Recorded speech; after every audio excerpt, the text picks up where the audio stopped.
சகோதரரை பார்க்கிலும் யாபேஸ் தன் சகோதரரை பார்க்கிலும் கனம் பெற்றவனாயிருந்தான். அவன் தாய் நான் துக்கத்தோടെ அவனை பெற்றேன் என்று சொல்லி அவனுக்கு யாபேஸ் என்று பெயரிட்டாள்.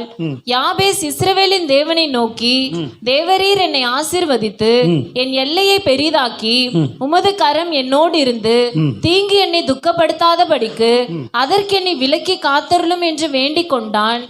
அவன் வேண்டிக் கொண்டதை தேவன் அருளினார். அல்லேலூயா. அவன் வேண்டிக் கொண்டதை தேவன் செய்தார். Price God. அல்லேலூயா. யாபேஸ் அவன் தாய் அவனை பெறும்போது அவன் என்ன பண்ணாலாம்? துக்கத்தோடு அவனை பெற்றேன் என்று சொல்லி அவனுக்கு யாபேஸ் என்று பெயர் வச்சுட்டான். ஸ்தோத்திரம். அப்படின்னா துக்கம்னு பேர் வச்சுட்டான். என்ன பேர் வச்சுட்டா? துக்கம்னு சொல்லி பேர் வச்சுட்டான். பிரைஸ் எல்லாம். ஆனால் அவன் தேவனை விசுவாசித்து தேவ சமூகத்தில் ஜெபிக்கிறான். ஸ்தோத்திரம். அல்லேலூயா. தேவனை விசுவாசித்து தேவ சமூகத்தில் ஜெபித்த போது என்ன ஜெபிக்கிறான்? ஆண்டவரே, நீங்கள் என்ன ஆசீர்வதிக்கணும். சொல்லுங்க, நீங்கள் என்ன ஆசீர்வதிக்கணும். அப்புறம் என் எல்லையை பெரிதாக்கணும். உங்கள் கரம் என்னோடு இருந்து தீங்கு, துக்கம்னு பேரை வச்சா பார்த்தீங்களா, அந்த தீங்கு என்னை துக்கப்படுத்தாதபடி அதுக்கு என்னை விலக்கி காத்து கொள்ளுங்கன்னு சொல்லி ஜெபிச்சான். தேவன் அவனுடைய ஜெபத்தை கேட்டார் என்று போட்டிருக்கு. ஸ்தோத்திரம். அல்லேலூயா. உலகத்தில் நல்லா கவனித்துக் கொள்ளுங்க. இன்றைக்கு துக்கங்கள், இன்றைக்கு உலகத்தில் பலவிதமான தீமை, சத்துருடைய போராட்டம். தீங்கு அப்படின்னா, தீமை அப்படின்னாலே சத்துருடைய கிரிகள். புரியுதா? பல விதங்களிலே நம்மை தீங்கிழைக்கும்படியாக, நம்ம வாழ்க்கையை பாதிக்கும்படியாக, உங்களுடைய ஓட்டத்தை தடுக்கும்படி, உங்களுடைய ஆசீர்வாதங்களை, உங்களுடைய எல்லைகளை பெரிதாக கூடாதபடி சொல்றது புரியுதுங்களா? உங்கள் வாழ்க்கையை தடுக்கிற இப்படிப்பட்ட தீமைகள் இருந்து அதெல்லாம் நம்ம வாழ்க்கையை துக்கப்படுத்தி விடாதபடி இவைகளுக்கு விலக்கி காக்க வேண்டும் என்று நாம் எப்பொழுதுமே தேவ பிள்ளைகள் கருத்தாக ஜெபிக்க வேண்டும். இயேசு கிறிஸ்துவும் மத்தேயு புஸ்தகம் 6ஆம் அதிகாரத்தில் ஜெபத்தை கற்றுக் கொடுக்கும் போது அந்த ஜெபத்தை நம்ம கற்றுக் கொடுத்திருக்கிறார். மத்தேயு 6ஆம் அதிகாரத்தில் 13வது வசனம் வாசிங்க. எங்களை சோதனைக்கு உட்பட பண்ணாமல் தீமை நின்று எங்களை ரட்சித்துக் கொள்ளும். தீமையிலிருந்து எங்களை ரட்சித்துக் கொள்ளும். Praise the lord. சொல்லுங்களேன் ஒரு அல்லேலூயா, ஆமென். சத்தமா வரட்டுமே. Praise the lord. ஆமா, சோதனைக்கு உட்பட பண்ணாமல் எங்களை தீமையிலிருந்து எங்களை ரட்சிங்க ஆண்டவரே அப்படின்னு சொல்லி ஆண்டவரே நம்மளை ஜெபிக்க சொல்லி இருக்கிறார். அன்னைக்கு பழைய ஏற்பாட்டு காலத்தில் அவன் அவ்வளோ கருத்தா ஜெபிச்சிருக்கிறான் பாருங்க. சோத்திரம். புரியுதா உங்களுக்கு? கோபால் முன்னாடி வாங்க. அப்படி அங்கே இருக்க வாங்கம்மா, இப்படி வாங்கம்மா. இந்த பின்னாடி சாருக்கு அந்த பாட்டியம்மா வர சொல்லுங்க. பின்னாடி இருக்கிற பாட்டியம்மா அப்படி வாங்க. இங்கே வாங்க, இங்கே வாங்க. சோத்திரம். புரியுதா உங்களுக்கு? தீமையிலிருந்து ரட்சிக்கும்படி ஆண்டவர் என்ன சொல்லியிருக்கிறார்? வாயை திறந்து சொல்லுங்களா. இங்கே தான் இருக்கிறீங்களா எல்லாரும்? உங்களோட தான் கர்த்தர் பேசிகிட்டு இருக்கிறார். வார்த்தையை சொல்லுங்கள். இப்போ தானே சொன்ன ஆண்டவர் என்ன சொல்லியிருக்கிறார்? சத்தமாக வாயை திறந்து பதில் சொல்லலாம் எல்லாரும். தீமையிலிருந்து காக்கும்படி என்ன செய்ய சொல்லியிருக்கிறார் ஆண்டவர்? நம்மை ஜெபம் பண்ண சொல்லியிருக்கிறார். ஜெபிக்க ஆண்டவர் கற்றுக் கொடுத்த ஒரு பகுதியில் இந்த ஒரு காரியத்தை சொல்லி கொடுத்துருக்கிறார். அப்போ நம்ம வாழ்க்கையில் வரக்கூடிய தீமையிலிருந்து காக்கும்படி, அல்லேலூயா, நம்ம எல்லாவற்றிலுமே தேவனுடைய ஆசீர்வாதம், தேவன் நம்மை ஆசீர்வதித்திருக்கிறார். இந்த ஆசீர்வாதம் நம்ம மேலே தங்க வேண்டும். அதில் நம்ம பெருகி கொண்டே இருக்க வேண்டும். என்ன செய்யணும்? பெருகணும். நம்ம எல்லைகள் பெரிதாய்கொண்டே இருக்கணும். ஆவிக்குரிய ரீதியிலும் பொருளாதாரத்திலும் நீங்கள் எப்பவுமே ஆசீர்வாதம் எல்லாம் பெரிதாகணும்னு நமக்கு ஒரே எண்ணம் தான் வரும். 2 காரியத்திலுமே பெரிதாகணும். நீங்கள் பொருளாதாரத்தில் உயர்த்தப்பட்டு ஆவிக்குரிய நிலையில் நீங்கள் வீழ்ச்சி அடைந்திருந்தீர்கள் என்று சொன்னால் அது சரியான ஒரு ஆசீர்வாதம் அல்ல. தேவனோடு கூட இருந்து, தேவ பக்தியோடு கூட வாழ்ந்து, தேவனோடு கூட நடந்து, தேவனுடைய அன்பிலே நீங்கள் நிலைத்திருந்து உலக பிரகாரமான ஒரு ஆசீர்வாதத்தை பெறுவீர்கள் என்றால் அதுதான் நிலையான ஆசீர்வாதம். அதே வேளையில் ஆண்டவரோடு இருக்கிறேன், தேவ பக்தியில் இருக்கிறேன், விசுவாசத்தில் நடக்கிறேன் அப்படின்னு சொல்லிட்டு பொருளாதார ரீதியாக நீங்கள் வீழ்ச்சி அடைந்து கிடப்பீர்கள் என்று சொன்னால் அதுவும் தேவனுக்கு மகிமையாக இருக்காது. சொல்றது விளங்குதா இல்லையா உங்களுக்கு? அப்ப தேவன் நம்ம இரண்டு நிலையிலுமே நம்மை ஆசீர்வதிக்க விரும்புகிறார். ஆவிக்குரிய நிலையிலும் ஆசீர்வதிக்கப்பட்டவர்களாகவும் பொருளாதார நிலையிலும் நாம் ஆசீர்வதிக்கப்பட்டவர்களாகவும் இருக்க வேண்டும்.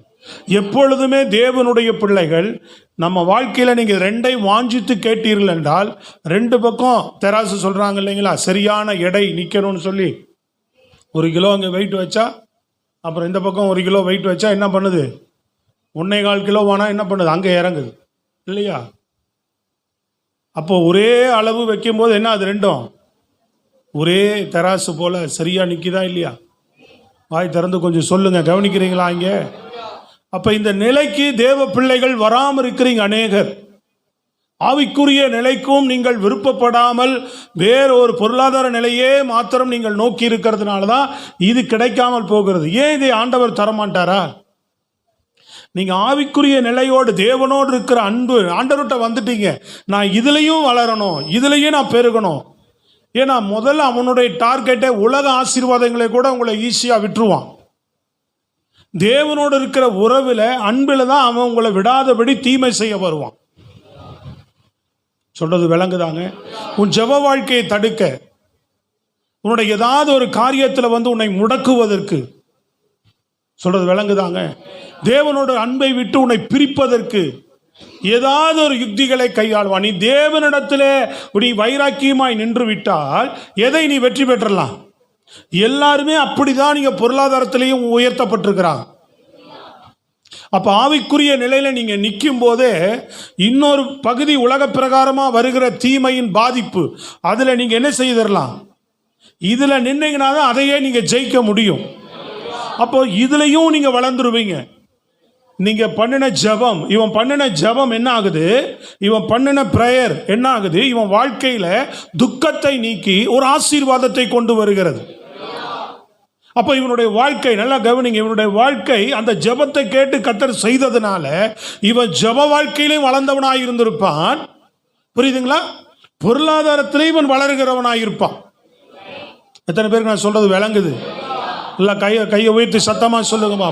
இப்ப ரெண்டு நிலையிலும் வளர ஆண்டவர் விரும்புகிறார். அப்ப இன்னைக்கு சத்துரு பல விதத்துல தீமை செய்வதற்கு உங்களோடு கூட என்ன செய்து கொண்டே இருப்பான்? போராடி கொண்டே இருப்பான். புரியுதா உங்களுக்கு? அது உங்களை தொடாதபடி, தீமை மேற்கொள்ளாதபடி, தீங்கு அணுகாதபடி அவைகளுக்கு என்ன விலக்கி காத்து கொள்ளுங்க ஆண்டவரே அப்படின்னு ஜெபம் பண்ணிட்டே இருக்கும். கடந்த ஒரு வாரமாக ஆண்டவர் என்னோடு புதன் வியாழன்லேருந்து ஆண்டவர் இந்த வார்த்தை என்னோடு கூட இடைப்பட்டு கொண்டே இருக்கிறார். அதனால உங்களோடு பேசுகிறார் ஆண்டவர்.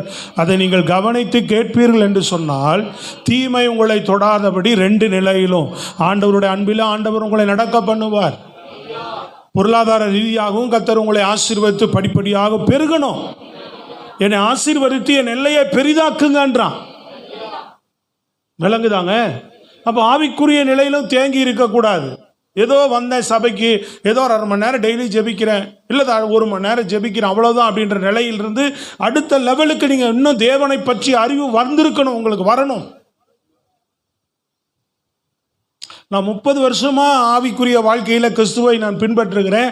30 வருஷமா நான் இன்னும் ஆவிக்குரிய வாழ்க்கையில் அநேக காரியங்களை கற்றுக்கொண்டே தான் வருகிறேன். சொல்றது விளங்குதாங்க? வளர்ச்சி அடைந்துக்கிட்டே தான் இருக்கிறேன், பெருகிட்டே தான் இருக்கிறேன். இன்னும் கற்றுக்கொள்ள வேண்டியது தேவனுடைய காரியங்கள்ல அதிகம். நம்ம அறிவு கொஞ்சம் தான், நம்ம விசுவாசமெல்லாம் இன்னும் குறைவாக தான் இருக்கு. இன்னும் கற்றுக்கொள்ள வேண்டி இருக்கு. அப்போ ஏதோ ஒரு இன்னும் சாதாரண ஒரு நிலையில நீங்க இருந்தீங்கன்னா, அப்ப தேவனை நீங்க விசுவாசிக்கும் போது தான் நீங்க என்ன செய்ய முடியும்? இந்த படிகளிலெல்லாம் நீங்க வளர்ந்து வந்துட்டே இருக்க முடியும். விசுவாசத்தோடு நீங்க ஏறெடுக்கிற ஜெபம் உங்களை எப்பேற்பட்ட மனிதனா இருந்தாலும் சரி, ஒன்றுமே நீங்கள் அறியாதவர்களாக இருந்தாலும் உங்களை அந்த நிலைக்கு ஆண்டவர் கொண்டு வருவதற்கு வல்லவராக இருக்கிறார். தன்னை பற்றி உங்களுக்கு வெளிப்படுத்தி கொடுப்பார் ஆண்டவர். உங்கள் பொருளாதார நிலையிலும் பெருக பண்ணுவார் ஆண்டவர். ரெண்டுலையுமே பெருகணும், தீமை அணுகக்கூடாது. என் வாழ்க்கையில ரெண்டுலேயும் சத்துரு போராடி இருக்கிறான்.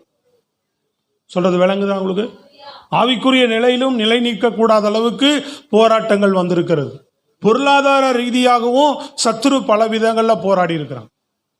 ஆனால் இரண்டிலையுமே கர்த்தர் ஜெயம் கொடுத்து நடத்தி கொண்டு வருகிறார். இன்னும் ஜெயம் தருவார். அலையிலே சொல்லுங்க. தொடர்ந்து ஜெபித்து கொண்டிருக்கிறேன் நான். இப்போ நீங்களும் உங்களுடைய வாழ்க்கையில் கருத்துள்ளவர்களாக ஜெபிக்கணும். சொல்றது விளங்குதா உங்களுக்கு? அப்ப ஜெபம் பண்ணனாதான் விண்ணப்பம். யாபேசு ஜெபித்தான், அவன் வேண்டிக் கொண்டான், அவன் வேண்டிக் கொண்டதை கர்த்தர் செய்தார். உங்கள் வாழ்க்கையில் ஏதாவது தீமைகள் வரும்போது, பொருளாதார ரீதியாக உங்கள் வாழ்க்கை அடுத்த கட்ட நிலையை நோக்கி நாம் முன்னேறக்கூடாத அளவுக்கு வருகிற தீமையான காரியங்கள் எது? சத்துரு தான் கொண்டு வருகிறான். புரியுதா உங்களுக்கு? ஏதாவது ஒரு காரியங்கள் வரும்போது கருத்தாக தேவனுடைய சமூகத்தில் நீங்கள் முழங்கால் படியிட்டு ஜெபிக்கிறவர்களாக இருக்க வேண்டும். யாக்கோபுக்கு அந்த கிருபை இருந்ததுனால தான் போய் ஜெபிக்கிறார் தேவனுடைய சமூகத்தில். ஏசா துரத்தி கொண்டு வருகிறான் என்ற உடனே, ஆண்டவரே எனக்கு நன்மை செய்வேன் என்று சொன்னீரே, தீமை என்ன செய்கிறது? துரத்திட்டு வருது. சோத்திரம். கேட்குறீங்களாம்மா செய்தியை? இப்படி தூங்கி தூங்கி கேட்டா எப்படி? சோத்திரம். பிரசங்கம் பண்ண விடுங்க என்ன. இதை பேச ஆரம்பிச்சுன்னா போயிடும். தேவனை அசட்டை பண்ணுற மாதிரி பாஸ்டர் சாமியார் ஐயா சொன்னாங்க, தேவ செய்தி கேட்கும்போது நீ தூங்குறேன்னா தேவனுடைய வார்த்தையை நீ அசட்டை பண்ணுற அப்படின்னு. கர்த்தருடைய வார்த்தை அசட்டை பண்ணால் என்ன ஆகும் சொல்லுங்க? இப்போ நீங்களே யோசிக்கணும். வேற எங்காவது நம்ம தூங்குறோமா? செய்தி கேட்கும்போது தூங்குறோமே, நீங்கள் துக்கப்படணும். அல்லேலூயா. சோத்திரம். நல்ல சத்தமாக சொல்லுங்க பார்ப்போம். முழு பலத்தோடு ஒரு அல்லேலூயா. கரங்களை தட்டி ஆண்டவர் மகிமைப்படுத்துவோம். கர்த்தர் நல்லவர். அல்லேலூயா. நல்ல பலமாய் ஸ்தோத்திரத்தோடு கூட. Amen. Praise the lord. Hallelujah. ஆமாம், வெயில் நேரம் தண்ணீருக்கு நீர் தேவை. ஒரு மாதிரி இருந்தால் நீங்கள் என்ன செய்திடணும்? தண்ணீருக்கு நீர் குடிச்சுக்கணும். சரிப்படுத்திக்கிறனா பண்ணிக்கிங்க.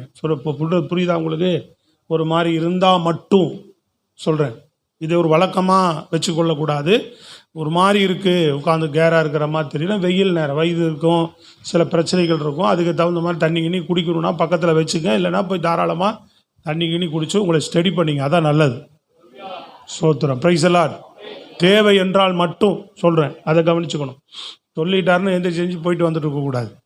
ஏன்னா வெய்ய காலமாக இருக்கிறனால தெரியாது, நம்ம எந்திரிச்சு போனால் ஏதாவது சொல்லுவாரோ அப்படின்னு நினைக்காதபடி உங்கள் சரீரம் ஒரு மாதிரி சோர்வை தட்டுச்சு வித்தியாசமாக இருக்குன்னா அதை கவனித்துக்குங்க. புரியுதா உங்களுக்கு? சரீரத்தை இந்த வெயில் காலத்தில் பத்திரமா பார்த்துக்குங்க. உங்கள் சரீரத்தை நீங்கள் பார்த்தீங்கன்னா தான் ஓட முடியும் தொடர்ந்து. நான் நிறைய பேருக்கு அது இது கூட தெரிய மாட்டேங்குது இன்னைக்கு. அப்படியே இருக்கிறாங்க, ஏன்னா தானே இருக்கிறீங்க எல்லாரும். சில பேர்கிட்டலாம் சொல்லுது, வெயில் நேரத்தில் தலைக்கு என்ன வைங்க, தண்ணி குடிங்கன்னா கேட்கல. அப்புறம் வியாதி வந்துருச்சு, டாக்டர்கிட்ட போனால் டாக்டர் சொல்கிறாரு தலைக்கு எண்ணெய் வை, தண்ணி நிறையா குடி அப்படின்னாராம். தலைக்கு எண்ணெய் வச்சு தண்ணி நிறையா குடின்னு சொன்னாராம். பிரைஸ் எல்லாம் நம்ம சொல்லும்போது என்ன செய்யலை, கேட்கல. விளங்குதா உங்களுக்கு? சொல்கிறது விளங்குதாங்க? இப்போ ஒழுங்காக என்ன செய்யணும்? உங்கள் உடம்பை நீங்கள் பாதுகாத்து கொள்ளுகிறவர்களாக இருக்க வேண்டும். சத்தமாக நல்ல கரங்களை உயர்த்தி பிரைஸ் தி லார்ட். ஆமாம். அப்போது நம்ம வாழ்க்கையில் யாக்கோபு பாருங்க, தன்னுடைய வாழ்க்கையில் தன்னுடைய ஆசீர்வாதங்களுக்கு ஒரு பெரிய பாதிப்பு வருகிறது என்று தெரிந்தவுடனே இதில் எந்த பாதிப்பும் வராதபடி நீங்கள் என்னை காக்கணும்னு சொல்லி தேவனுடைய சமூகத்தில் போய் நீங்கள் என்னை ஆசீர்வதிக்கணும்.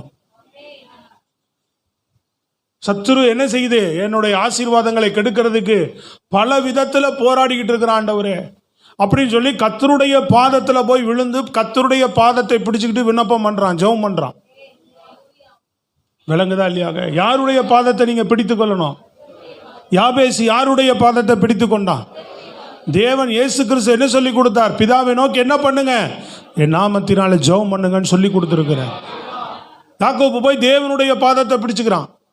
ஆண்டவரே நீங்கள் என்னை ஆசீர்வதித்தால் ஒழிய போக விட மாட்டேன் ஆண்டவரே. உங்களை தீமை துரத்துக்கிட்டு வருது, வந்தா என் குடும்பம், என்னுடைய எல்லா ஆஸ்திகள் ஆசீர்வாதங்களும் பாதிக்கப்படும். அப்போ உங்கள் வேலைகள், வருமானங்கள், உங்கள் குடும்ப நன்மைகள், உங்கள் ஆவிக்குரிய வாழ்க்கைகளை சத்துரு போராடாதபடி. யாக்கோபுக்கு 2 நிலையிலுமே போராட்டம் வந்தது. 2 நிலையிலுமே அவனை தேவன் பாதுகாத்து கொண்டே வந்தார். சொல்றது விளங்குதாங்க? ஆதியிலிருந்து அவனை ஒரு கட்டமாக கர்த்தர் என்ன செய்துட்டே கொண்டு வருகிறார்? அவனை பாதுகாத்து நடத்தி கொண்டே வருகிறார். சத்தமா சொல்லுங்க அல்லேலூயா. ஸ்தோத்திரம்.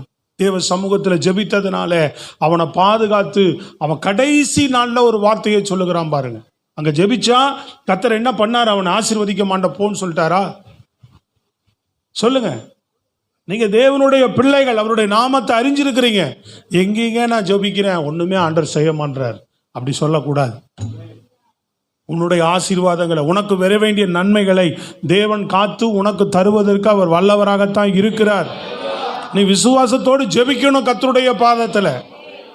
சோத்திரம் சொல்லுங்களேன் சத்தமா. நீங்களே தீமை செய்கிற ஆளா இருக்கக்கூடாது, நாம தீமை செய்கிற ஆளா இருக்கக்கூடாது. புரியுதா உங்களுக்கு? நம்ம நன்மை செய்கிற ஆளா இருக்கணும், தேவனுக்கு உகந்த பாத்திரங்களாக இருக்கணும். அப்ப தீமை தொடாதபடி, தீமை சத்துரு பல விதத்தில் உன்னோடு கூட போராடுவதற்கு வருவான். உங்களுடைய வாழ்க்கையில் எல்லா பகுதியிலும் அழிப்பதற்கோ கெடுப்பதற்கோ அவன் வருவான். சொல்றது விளங்குதுங்களா?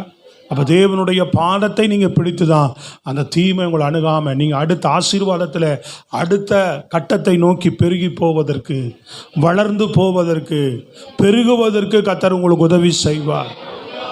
ஸ்தோத்திரம். அல்லேலூயா. ஆண்டவரே, என்னால் அடுத்த லெவலில் முன்னேற முடியலையே, அடுத்த லெவலில் என்னால் அடைய முடியலையே ஆண்டவரே.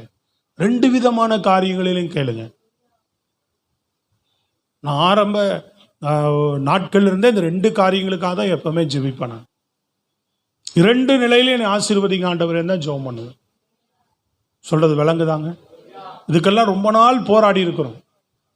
போராடி ஜெபம் பண்ணி கர்த்தர் 2லையும் கைவிடலை. ஆனால் ஒரு நிலைக்கு கொண்டு வருவார் உங்களை.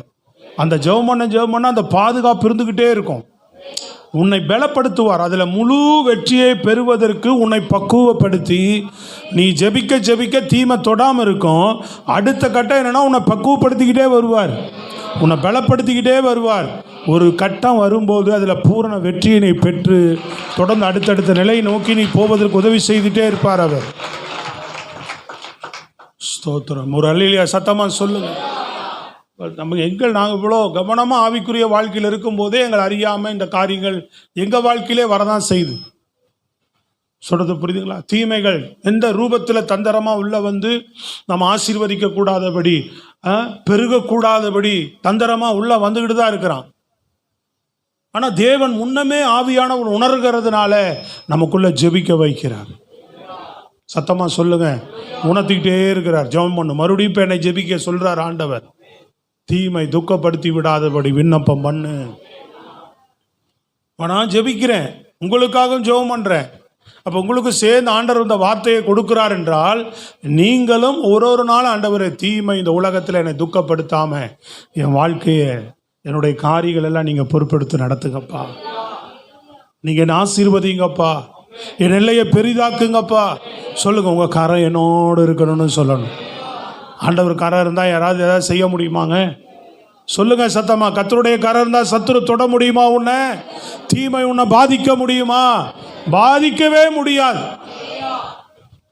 யாக்கோபு அப்படி ஜெபம் பண்ணி கடைசி நாளில் அவன் சொல்லுகிறான். ஆதியாகமம் புஸ்தகம் 28ஆம் அதிகாரத்தில் 48ஆம் அதிகாரம் 15-16 வசனத்தை வாசிக்க பார்ப்போம். ஆதியாகமம் 48:15-16 வேகமா. அவன் யோசேப்பை ஆசீர்வதித்து, என் பிதாக்களாகிய ஆபிரகாமும் ஈசாக்கும் வழிபட்டு வணங்கிய தேவனும் நான் பிறந்த நாள் முதல், நல்லா கவனிங்க, அவன் சொல்றான், நான் பிறந்த நாள் முதல் இந்நாள் வரைக்கும் என்னை ஆதரித்து வந்த தேவனும். எப்படி சொல்றான்? என்னை ஆதரித்து. சத்தமா சொல்லுங்க. என்ன வேணார்? என்னை ஆதரித்து வந்த தேவன். எல்லா தீமைக்கும், எல்லாம் கவனிங்க நல்லா, என்னை பிறந்த நாள் முதல் இந்நாள் வரை என்னை ஆதரித்து எல்லா தீமைக்கும் நீங்களாக்கி, எல்லா தீமைக்கும் என்னை நீங்களாக்கி. அல்லேலூயா சொல்லுங்க. வாசிங்க பாப்போம். என்னை மீட்ட தூதனுமானவர் இந்த பிள்ளைகளை ஆசீர்வதிப்பாராக. அவன் ஆசீர்வாதம் பெற்றவன் சொல்றான், அடுத்த தலைமுறைய, அவனுக்கு அடுத்த தலைமுறையை ஆசீர்வதிக்கிறான். விளங்குதா உங்களுக்கு? கையை தட்டி சொல்லுங்க. 3வது தலைமுறை அவன் ஆசீர்வதிக்கிறான். ஏமா விசுவாசத்தோடு தட்டுறியாமா? சும்மா உட்காந்து உணர்ந்து வசனம் உணர்றதா? உனக்கு வசனத்தை உணராம நீ கை தட்டினா உன் வாழ்க்கையில நீ 3வது தலைமுறை ஆசீர்வதிக்கிறாளா? நீ மாறணும். நீ சொல்லணும், என்னை எல்லா தீமைக்கும் விலக்கி காத்த தேவன். தன்னுடைய ஆயுள் காலம் முடியும் போது சொல்றாங்க, அவன் தொடக்கத்தில் ஜெபம் பண்ற, ஆண்டவரே தீமை என்ன தொட வருது, நீங்க என்ன ஆசீர்வதிங்கன்னு சொல்லி தேவனுடைய பாதத்தை பிடித்தான். கர்த்தர் அவனை ஆசீர்வதித்தார். அவன் வாழ்க்கையில் தீமை அதுக்கப்புறம் வந்து போராடிச்சு நிறையா தீமைகள். ஆனால் ஒன்றும் அவனை சேதப்படுத்தவே இல்லை, ஒன்றும் அவனை பாதிக்கவே இல்லை, ஒன்றும் அவனை தீண்டவே இல்லை. தொடர்ந்து யாக்கோப்பை கர்த்தர் பாதுகாத்து கொண்டே வந்தார். சொல்றது விளங்குதாங்க?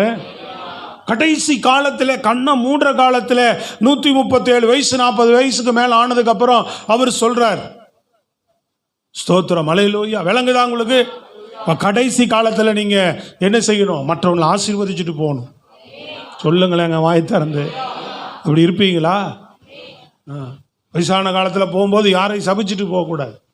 எல்லாரும் என்ன பண்ணணும்? ஆசீர்வதிச்சுட்டு போகணும். ஸ்தோத்திரம், அல்லேலூயா. எங்கள் அப்பா எல்லாரையும் ஆசீர்வதிச்சுட்டு போனார். எங்கள் அப்பா மரிக்கிறதுக்கு முன்னாடி எல்லாருக்கும் அவரே கூப்பிட்டு ஜெபம் பண்ணார். ஒரு வாரத்துக்கு முன்னாடி எல்லாரையும் கூப்பிட்டு ஜெபம் பண்ணி எல்லாரையும் ஆசீர்வதிச்சார்.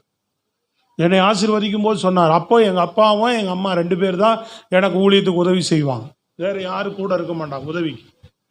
அப்போ சொன்னார் எங்கள் அப்பா, நாங்களே வயசானவன், நாங்கள் வயசாகிட்டோம், நானும் அவ்வளோதான், என் ஓட்டம் முடிய போகுது, நான் உனக்கு உதவி செஞ்சுட்டே இருக்க முடியாது, உனக்கு நிறைய வாலிப பிள்ளைகள், சபை தொடங்கணும் அப்போல்லாம் ஆரம்ப நாட்கள், அது அப்போவே சொல்கிறார், உனக்கு நிறைய ஆட்களை உதவிக்கு வாலிப பிள்ளைகளாக தருவானா. இப்போ எப்பவுமே ஒரு 15 பேர் கூடையே வச்சு சுற்றிட்டு தான் இருக்கிறாங்க.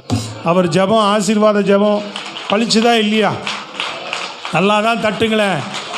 எல்லாத்துலேயுமே இப்படி அறகுறையாக இருந்தால் எப்படி? உணருங்க பார்ப்போம். நல்ல பலமா? ஆமாம், நல்லா தெரியுது. இங்கே வர்றது பாதி ட்ரையாக தான் வரீங்க, நாங்கள் தான் சூடேற்றி அனுப்புகிறோம் உங்களை.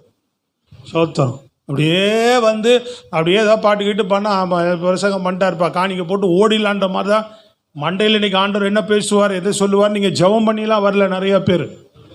சோத்திரம். எழுந்தோம் குளித்தோம், சர்ச்சுக்கு போகணும், உலகத்தா மாதிரி ஆகிட்டோம். இப்போ அவன் தான் எழும்பான் குளிப்பான், ஏதோ ஒரு கோயிலுக்கு போயிட்டு வரோன்னு போவான்.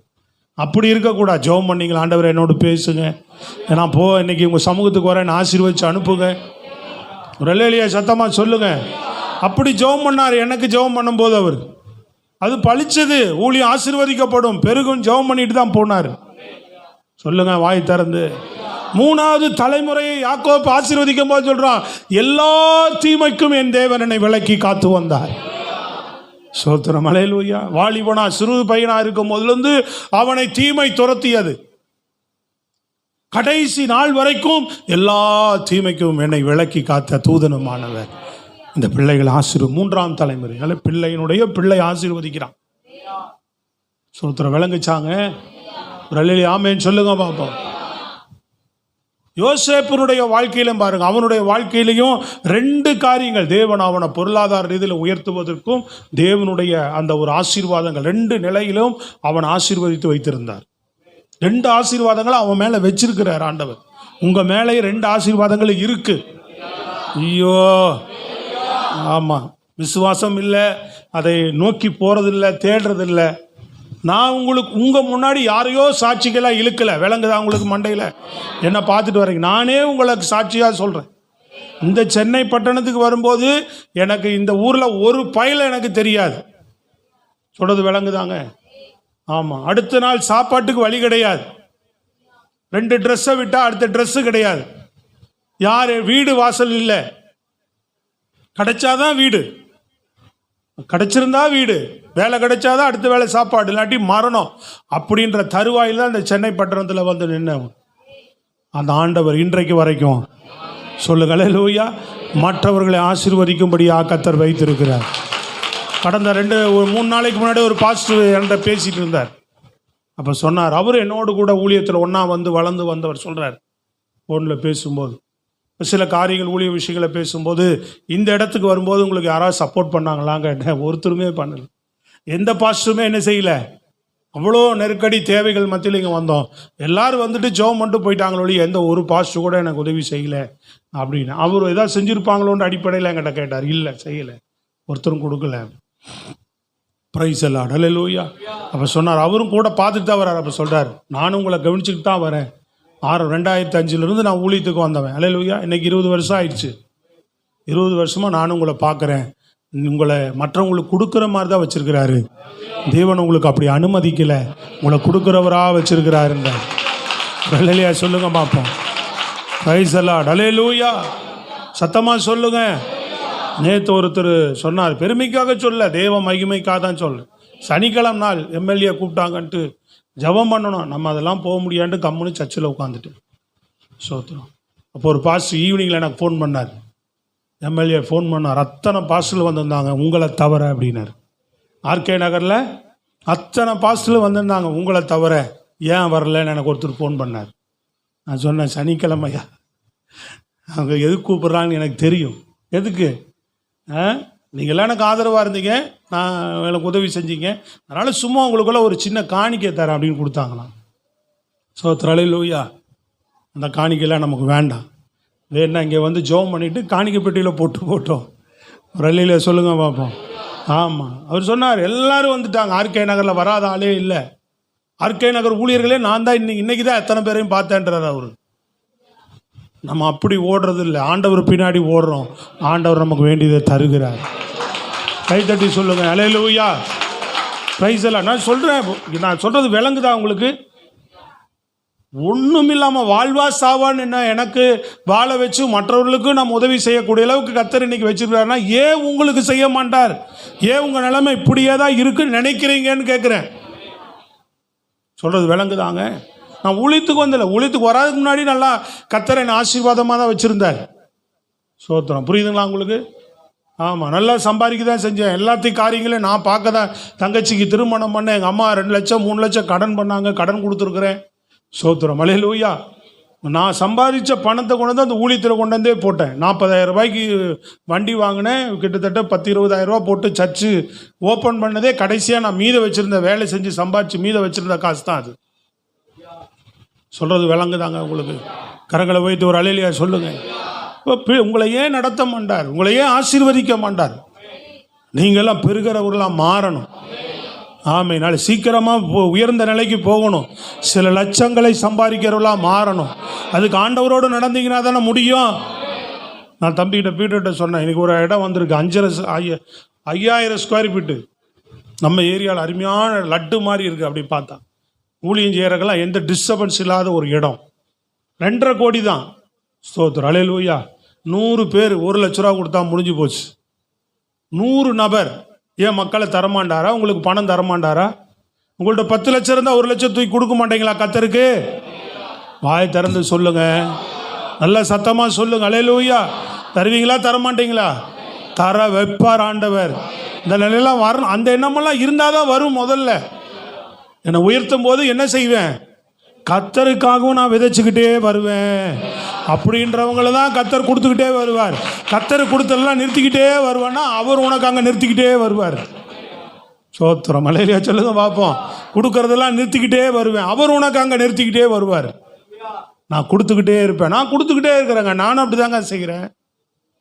அல்லேலூயா சொல்லுங்க. அவர் கொடுக்குறார், நானும் கொடுத்துக்கிட்டே தான் இருக்கிறேன். கர்த்தர் கொடுக்கும்போது கர்த்தருக்காக கொடுப்பேன் அப்படின்ற எண்ணம் உங்களுக்கு வர வர கர்த்தர் உங்களுக்கு கொடுத்துக்கிட்டே தான் இருப்பார்.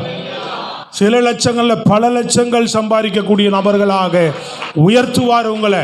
நீ என்ன நிலையில் இருந்தாலும் பயப்படாத, தேவன் மேலே விசுவாசம் வச்சு, ஆண்டவரே தீங்கு உன்னை ஒரு வேளை சூழ்ந்திருக்கிறதா, ஆண்டவரே நான் பெருகாதபடி வளராதபடி துக்கம் அப்பா, என் வாழ்க்கையில் சாப மாதிரி முன்னேற முடியல, என் வாழ்க்கை சபிக்கப்பட்ட வாழ்க்கை மாதிரியே இருக்குது. கடன் பிரச்சனையோ, பொருளாதாரத்தில் நெருக்கடியோ, வீழ்ச்சிகளோ, தாழ்வு நிலைகளோ என் வாழ்க்கையில் இருக்கு ஆண்டவரே. அல்லேலூயா. கண்ணீர், ஒரு சில நேரங்களில் நான் நினைக்கும் போது, தேவைகளை நினைக்கும் போது கண்ணீர் வருது. இந்த தீமையெல்லாம் என்னை விட்டு விலக்குங்கப்பா, நான் உம்முடைய பிள்ளை, நம்மால் ஆசீர்வதிக்கப்பட்டவன். அல்லேலூயா சொல்லுங்க நல்லா சத்தமா. ஸ்தோத்திரம், ஆமென்.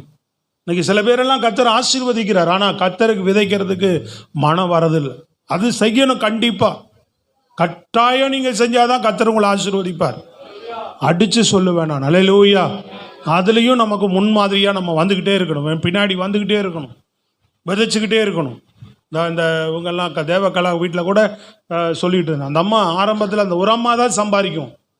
அப்போ வாரம் 150 ரூபா, 1500 ரூபா, 1000 ரூபான்னு சம்பாதிப்பாங்க. அதில் 100 ரூபா, 120 ரூபா, 110 ரூபா, 105 ரூபா, 102 ரூபாய்லானா வாரம் வச்சு காணிக்க கொடுத்துட்டு போவாங்க என்கிட்ட. சோத்திரம். அப்போ 50 ரூபா, 20 ரூபா எவ்வளோ வேலை வருதோ அதில் வாரம் என்கிட்ட வந்து அந்த தசம்பா காணிக்கையை அதில் சம்பாதிக்கிறதுல கொடுத்துட்டு போவாங்க. இன்றைக்கி அந்த சகோதரி குடும்பத்தை ஆயிரங்களை ஆசீர்வதிக்க வச்சிருக்கிறார். இன்றைக்கி எத்தனை குடும்பங்களை உள்ள அந்த மாதிரி வச்சிருக்கிறார் சொல்லுங்கள். அல்லேலூயா. தேவன் உயர்த்த வல்லவராக இருக்கிறார். பெருகுணுங்க, எல்லாரும் ஆசீர்வாதத்தில் உயரணுங்க. நீ வயசையோ சூழ்நிலைகளையோ எதையும் பார்க்காத, தேவனை மட்டும் பார். தேவனால் கூடாத காரியம் ஏதாவது உண்டா? கர்த்தரால் ஆகாத காரியம் ஏதாவது உண்டாங்க? வாய் திறந்து சொல்லுங்க. யாக்கோபு போகும்போது என்னங்க எடுத்துகிட்டு போனார்? இப்போ என்ன சொல்கிறேன், ரைட்டு. யாக்கோபு போகும்போது என்ன எடுத்துகிட்டு போனார்? ஒன்றும் இல்லை, கோலும் கையுமா போகிறேன்னு சொன்னார்.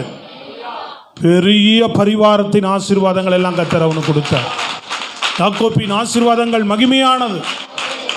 அவங்க பிதாக்கள் ஆசீர்வாதத்தை விட இவன் ஆசீர்வாதம் பெருசுன்னு தான் சொல்கிறான். அவங்களுடைய ஆசீர்வாதத்தை விட என் ஆசீர்வாதம் மேற்பட்டதாக இருந்தது. அது யோசேப்பினுடைய சிரசின் மேலே வரட்டும்னு ஜெபம் பண்ணிட்டு போனார். கடைசியில் சொல்றது விளங்குதாங்க? இல்லை, யோசேப்பு போகும்போது என்ன கொண்டு போனார்? எகிப்துக்கு போகும்போது வெறும் ஆள் அடிச்சு அடிமையாக வித்தாங்க அவனை. போராட்டம் தீமை வந்துச்சு அவன் வாழ்க்கையில். பள்ளம் தீமை, அங்கே போனால் போர்த்திபால் மனைவி தீமை, சிறைச்சாலை தீமை, எதுவுமே அவனை சேதப்படுத்தலைங்க. தலையிலிருந்து ஒரு முடி கூட விழலை. எந்த தீமையும் அவனை மாறிக்கொள்ளலை. சோத்திரம், அல்லேலூயா. எந்த தீமையும் யோசேப்பை வாரிக்கொள்ளலைங்க. அவன் ஆண்டவரை பிடிச்சுக்கிட்டு நின்னான், அவ்வளோதான். உன் வாழ்க்கையில் நீ ஆண்டவரை பிடிச்சுக்கிட்டு நில்ல, உன் வாழ்க்கையில் தீமை உன்னை ஒன்றும் பண்ணாது. உன்னை பாதுகாத்து உன்னை கொண்டு செய்ய வேண்டியதை நீ ஆண்டவரை பிடித்து கொண்டு நின்றால் உன்னை கொண்டு செய்தே தீருவார். நல்லா அந்த விசுவாசத்தில் தான் நிற்கிறேன். சொல்றது விளங்குதாங்க? கரங்களை உயர்த்தி நல்ல சத்தமாக சொல்லுங்க பாப்போம். தேவனை நீங்கள் பிடித்து கொண்டு நின்றா போதும். கர்த்தரை நீங்கள் பிடிச்சிட்டு நின்றா போதும். ஸ்தோத்திரம். கர்த்தர் என்ன பண்ணுவார்? இன்னைக்கு அது மறந்துடுறேன். இங்கே வெளியில் போனோன்னு மறந்துடுறேன். இன்னைக்கு அங்கலாய்ப்போடு தான் பேசுகிறேன். தேவன் தான் உங்களோட இடைப்படுகிறார். ஆவியானவர் பாரத்தோடு தான் பேசுகிறார். இன்றைக்கி எத்தனை வாலிப பிள்ளைகள், எத்தனை பேர் உள்ளே இருக்கிறீங்க, ஆனால் வெளியில் போனோன்னு மறந்துட்டு உங்கள் வேலை உங்கள் ஜோலின்னு பார்த்துட்டு போயிடு. இல்லை, அந்த இருதயத்தில் அதை ஏற்றி கொண்டு எனக்குள்ளெல்லாம் ஒரு தரிசனம் இருக்குது. இந்த தரிசனம் அப்படியே எந்த நேரம் எனக்குள்ளே இருப்பதே இல்லை. நல்லா கவனிக்கணும். நான் உங்களுக்கு சொல்கிறேன், ஊழியத்தை குறித்து, தேவனுடைய காரியங்களை குறித்து தேவன் எனக்குள்ள ஒரு தரிசனத்தை வச்சிருக்கிறார். இந்த தரிசனம் எப்பவுமே அதிலேயே நோக்கி என்னால் ஓட முடியல. ஆனால் அதை நோக்கி ஓடுவதற்குரிய அத்தனை முயற்சிகளையும் நான் எடுத்துக்கிட்டே இருப்பேன். நான் சொல்றது விளங்குதாங்க? மாறிடும். வெளியில் போகிறோம், சூழ்நிலைகள் காரியங்கள் நம்ம மாற்றிக்கிட்டே இருக்கோம். ஆனால் அதை விட மாட்டேன். நோக்கத்திலிருந்து விலகவே மாட்டேன். சொல்லுவாங்கள்ல, அந்த மைய புள்ளையிலிருந்து விலகவே மாட்டேன். அதுக்குரிய முயற்சி என்ன, அது மேலே தான் என் நோக்கம் இருக்கும். பட் வெளியில் போயிடும். ஆனால் திரும்பவும் என் மனசு அங்கே தான் போகும். இதுக்கு என்ன செய்யணும், இதுக்கு என்ன பண்ணணும் அப்படின்னு ஆண்டவரை கேட்டு அதை நோக்கி பயணருக்கு தான் ஓடுவேன். இப்போ நீங்கள் வெளியில் போகிறீங்க, அதோட விட்டுறது இல்லை. உனக்குள்ள அந்த நோக்கம் வரணும். இல்லை ஆண்டவரே, நம்முடைய பிள்ளை நான் இன்னும் உயர்த்தப்படணும், என் வாழ்க்கையில் இன்னும் மாற்றங்கள் வரணும், ஆசீர்வாதங்கள் வரணும். அதுக்காக முழங்கால் படிக்கிட்டு கர்த்தருடைய சமூகத்தில் தேவனை நோக்கி யாபேசை போல ஜெபம் பண்ணு, யாக்கோபை போல ஜெபம் பண்ணு. கர்த்தரும் வாழ்க்கையில் செய்வார். யோசேப்பை போல விசுவாசமா இரு, அசராம நின்னா பார்த்தீங்களாமே. கடைசியில் சொல்றாம, நீங்களோ எனக்கு தீமை செய்ய நினைத்தீர்கள். வாய் திறந்து சொல்லுங்க. சத்துரு பல தீமைகளை அவனுக்கு செய்ய நினைத்தான். அவன் சொல்றான், ஆண்டவர் இந்நாளில் இருக்கிறபடி அல்லேலூயா எனக்கு எல்லாவற்றையும் நன்மையாய் முடிய பண்ணினார். கரங்களை தட்டி சொல்லுங்களேன். வாழ்க்கையில் தீமை இல்லைங்க. சத்துரு உனக்கு என்ன தீமை கொண்டு வந்தாலும் நீ ஆண்டவரை பிடிச்சிட்டே நில்லு, அதெல்லாம் உன் வாழ்க்கையில் நன்மையாகவே மாறிட்டு வரும். வாக்கு தத்தமே இருக்கு தெரியுமா? அன்றியும் அவருடைய தீர்மானத்தின்படி அழைக்கப்பட்டவர்களுக்கு சகலமும் நன்மைக்கு ஏதுவாகவே நடக்கிறது. வாக்கு தத்தம் இது. கையை தட்டுறதை பற்றியா? சோத்திராலே அப்படி தட்டும் போதே உனக்கு வசனம் உள்ளே போயிடுச்சின்னு தெரியணும், ஜீவன் தெரியணும். ஒரு அல்லேலூயா சொல்லுங்க பாப்பா, சத்தமா, நல்ல உற்சாகமா. ஆமாம், நம்ம வாழ்க்கையில் நம்ம அதை உணர வேண்டும். நீங்கள் வெளியில் போய் என்ன செய்யணும்? வாக்கு தத்தம் இருக்கு, வசனங்கள்லாம் மெயின்ல இருக்கணும், வார்த்தைகள் இருக்கணும், தேவனுடைய காரியங்கள் இருக்கணும். தேவனால் நான் ஆசீர்வதிக்கப்படணும். சொல்லுங்க, யாரால் ஆசீர்வதிக்கப்படணும்? உம்மிடத்திலிருந்து வராத ஒரு குண்டூசி கூட எனக்கு தேவையில்லை ஆண்டவர். அப்படி சொல்ல தைரியம் வேணும். வாய் திறந்து சொல்லுங்க பாப்போம். எப்படி? உம்மிடத்திலிருந்து வராத ஒரு குண்டூசி கூட எனக்கு தேவையில்லை. அல்லேலூயா. ஆமாம், உம்மிடத்திலிருந்து தான் எனக்கு எல்லாம் வரணும். தேவனிடத்திலிருந்து தான் எனக்கு ஆசீர்வாதம் உண்டாகணும். அப்படி ஜெபம் பண்ணி பாருங்க. வானத்தின் பலகணைகளை திறப்பார், வெண்கல கதவுகளை உடைப்பார், இரும்பு தாழ்பால்களை முறிப்பார், அந்தகாரத்தில் இருக்கிற பொக்கிஷம், ஒளிவிடத்தில் இருக்கிற புதையல் எடுத்து கொடுப்பேன்னு கர்த்தர் வாக்கு கொடுத்துக்கிறார். பலமா கையை தட்டி, ஜீவனோடு கையை தட்டி துதிங்க பாபா. ஸ்தோத்திரம். ஹல்லேலூயா, ஹல்லேலூயா. வரக்கூடிய நாட்களில் எல்லாம் ஆசீர்வதிக்கப்பட்டவர்களாக இருக்கணும். ஆசீர்வாதத்தின் எல்லாம் பெரிதாகணும். குறுகி போகவே கூடாது. உன் வாழ்க்கையில் ஜப வாழ்க்கை, தேவனை தேடுவது, குடும்ப ஆசீர்வாதம், பொருளாதார ஆசீர்வாதம், நீ பெருகி கொண்டு தான் வரணும். குறுகி போகக்கூடாது. வாக்குத்தத்தம் அப்படிதான் இருக்குது.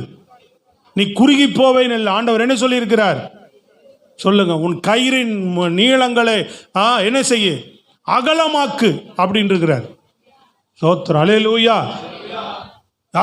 ஆண்டவர் ஆபிரகாம் பார்த்து சொன்னார், எம்மட்டுமோ அம்மட்டும் நடந்து திரி, அதெல்லாம் உனக்கு தருவேன் அப்படின்னார்.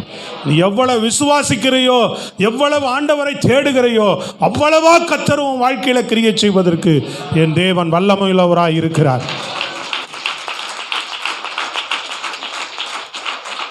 ஸ்தோத்திரம். அல்லேலூயா. உள்ளுங்களை நல்ல சத்தமா. ஆமாம், யோசேப்பை கர்த்தர் அப்படி ஆசீர்வதித்தார். என்ன தெரியுங்களா? வசனம் சொல்லு, களஞ்சியங்களை திறந்தானா. எப்படி பார்த்தீங்களா? மற்றவங்களை ஆசீர்வதிக்கிற பாத்திரம். அவனை தீமை துரத்துச்சுங்க, ஒன்றும் அவனை சேதப்படுத்தலை. தேவனுடைய பிள்ளையா நீ ஆண்டவருடைய பாதத்தை பிடிச்சிட்டு ஜெபம் பண்ணிட்டு இருப்பீன்னா தீமை உன்னை துரத்தி பார்க்கும். உன் வாழ்க்கையில் தீமைகள் நிறையா வந்து பார்க்க, ஆனால் ஒரு தீமையும் உன்னை சேதப்படுத்தி இருக்காது. நீ மற்றவர்களை ஆசீர்வதிக்கிற பாத்திரமாக கர்த்தர் ஏற்ற வேளையில் உன்னை மாற்றுவார் அவர். சோத்திரம். புரியுதாங்க? களஞ்சியங்களை திறக்கிறவன். ஆதியாகமம் புஸ்தகத்தில் வாசிக்கமா எடுத்து 50ஆம் ஆதியாகமம் 41, 56, 57 வாசிக்க பார்ப்போம். தேசமெங்கும் பஞ்சம் உண்டானபடியால் யோசேப்பு களஞ்சியங்களை எல்லாம் திறந்து எகிப்தியருக்கு விற்றான். பஞ்சம் எகிப்து தேசத்தில் வர வர கொடிதாயிற்று. சகல தேசங்களிலும் பஞ்சம் கொடிதாயிருந்தபடியால் சகல தேசத்தார்களும் சகல தேசத்தாரும் யோசேப்பின் இடத்தில். யார் இடத்துல வந்தாங்க? யோசேப்பின். சொல்லுங்க அல்லேலூயா. ஆமா, வாழ்வாசாவான் இருந்தவன், ஒண்ணு இல்லாம வந்தவன் எகிப்துக்கு. தேவனுடைய பிள்ளைங்க, தேவன் எதையும் செய்து அவன் வாழ்க்கையில், நம்ம வாழ்க்கையில எதையும் மாற்ற முடியுங்க அவரு. சொல்லுங்க நல்ல சத்தமா ஒரு அல்லேலூயா. விசுவாசம் வருதா உங்களுக்கு? ஒண்ணு இல்லாம போனவன், அடிமையா போனவன், இன்னைக்கு சகல தேசத்தார் யார் இடத்துல வராங்க? வாய் திறந்து சொல்லுங்களேன், யார் இடத்துல வராங்க? யோசேப்பினிடத்திலே. பஞ்சம் கொடிதா இருந்தனால எல்லாரும் எங்க வந்தாங்க? யோசேப்பினிடத்திலே தானியம் கொள்ளும்படி எகிப்துக்கு வந்தார்கள். அடுத்த வசனம் வாசிங்கம்மா. எகிப்திலே தானியம் உண்டென்று யாக்கோபு அறிந்து தன் குமாரரை நோக்கி, நீங்கள் ஒருவர் முகத்தை ஒருவர் பார்த்து கொண்டிருக்கிறது என்ன? எகிப்திலே தானியம் உண்டென்று கேள்விப்படுகிறேன். நாம் சாகாமல் உயிரோடு இருக்கும்படி நீங்கள் அவ்விடத்துக்கு போய் நமக்காக தானியம் கொள்ளுங்கள் என்றான். ஆமென். அல்லேலூயா. இங்க நீங்க 56 தேசம் எங்கும் பஞ்சம் உண்டாயிருந்தபடினாலே யோசேப்பு களஞ்சியங்களை எல்லாம் திறந்தான். சொல்லுங்க, சொல்றது விளங்குதாங்க? எவ்வளோ மகிமையான ஒரு ஆசீர்வாதம். அவனை தேடி எல்லாரும் வந்தாங்க. பிரைஸ் அல்லாஹ். அல்லேலூயா. புரியுதாங்க? தீமை அவனை துரத்த தான் செஞ்சுது, ஆனால் தீமைகள் எதுவும் செய்யலை. சொல்றது விளங்குதாங்க? யாக்கோப்பை தீமைகள் துரத்திக்கிட்டே தான், லாபான் துரத்திக்கிட்டு வர. ஆண்டவர் சொல்றார், அவனுக்கு நன்மை என்று தீமை ஒன்றும் செய்யாதபடி எச்சரிக்கையாயிருன்னு சொன்னார். எப்படி? நன்மை என்று விளங்குதாங்க உங்களுக்கு? தீமை செய்ய வர சத்துருவ ஆண்டவர் அதட்டுவார். ஆண்டவர் சோத்திரம். அல்லேலூயா. அவன் என் பிள்ளை, நன்மை அன்றி தீமை செய்ய, தீமை ஒன்றும் செய்யாதபடி எச்சரிக்கையாயிரு. அவன் சொல்றான் வந்து யாக்கோபு கிட்ட, உனக்கு தீமை செய்ய எனக்கு வல்லமை உண்டு, ஆனால் உன் தேவன் என்னை இந்த ராத்திரியில வந்து கடிந்து கொண்டார், அவனுக்கு தீமை செய்யாதேன்னு சொன்னார். கரங்களை வைத்து சொல்லுங்க, நல்ல சத்தமா சொல்லுங்க. அந்த அன்பின் தெய்வத்தோடு நடங்க, இந்த அன்பின் தெய்வத்தோட உறவாடுங்க, இந்த அன்பின் தெய்வனுடைய சமூகத்தில் காத்துருங்க, இந்த அன்பின் தேவனுடைய சமூகத்தில் விண்ணப்பம் பண்ணுங்க. கர்த்தர் உங்களை பாதுகாத்து உயர்த்துவதற்கு வழி நடத்துவதற்கு அவர் வல்லமையுள்ள தேவனாக இருக்கிறார். ஸ்தோத்திரம், அல்லேலூயா. அநேகருக்கு இன்னைக்கு விளங்குவதில்லை, அநேகருக்கு புரிவதில்லை. ஸ்தோத்திரம். தேவனோடு நடக்க தெரியல, தேவனோடு இருக்க தெரியல, விசுவாசிக்க தெரியல. கர்த்தர் மகிமையான ஆசீர்வாதங்களை நமக்கு வைத்திருக்கிறார். ஸ்தோத்திரம், அல்லேலூயா. தானியேல் ஜெபிக்கிற மனுஷன், அவனுக்கு எல்லாரும் கூட இருந்தவங்க எல்லாம் சேர்ந்து தீமை செய்யும்படி என்ன பண்ணாங்க, கொண்டு போய் சிங்க கவியில போட்டாங்க. அவனுக்கு தீங்கான ஆலோசனைகளை திட்டமிட்டு அவனுக்கு ஒரு தீமை செய்யும்படியாக, ஏன் மரணத்துக்கு நேராக நடத்துவதற்கு அவனை கொண்டு போய் என்ன செய்தாங்க சொல்லுங்க. அல்லேலூயா.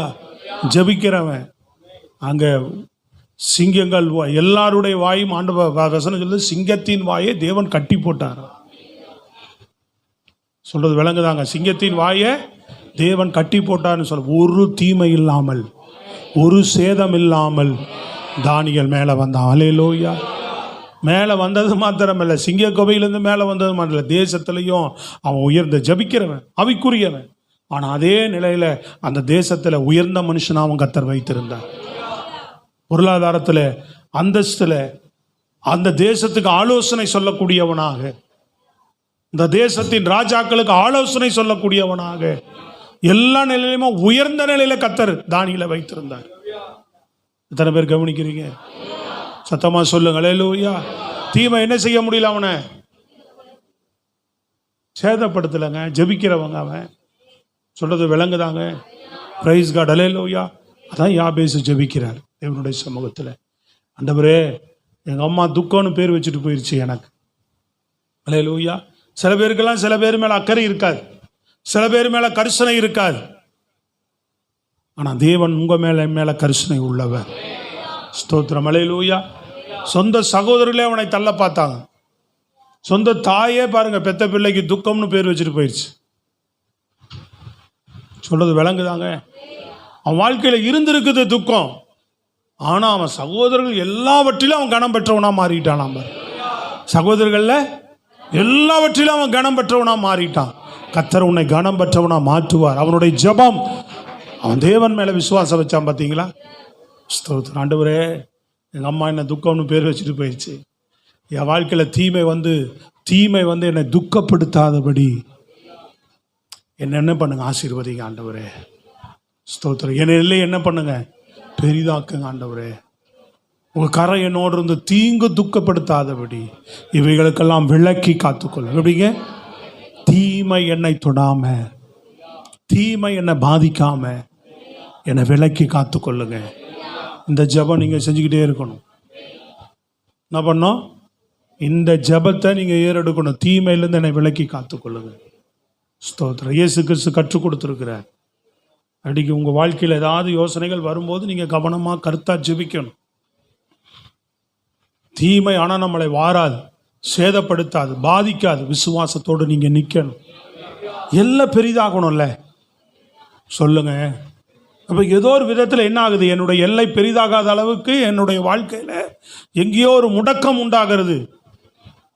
தேவனை தேடுவதிலும் சரி, ஆவிக்குரிய நிலையிலும் சரி, எங்கேயோ ஒரு வாழ்க்கையில் என்ன ஆகுது, ஒரு முடக்கம் வருகிறது.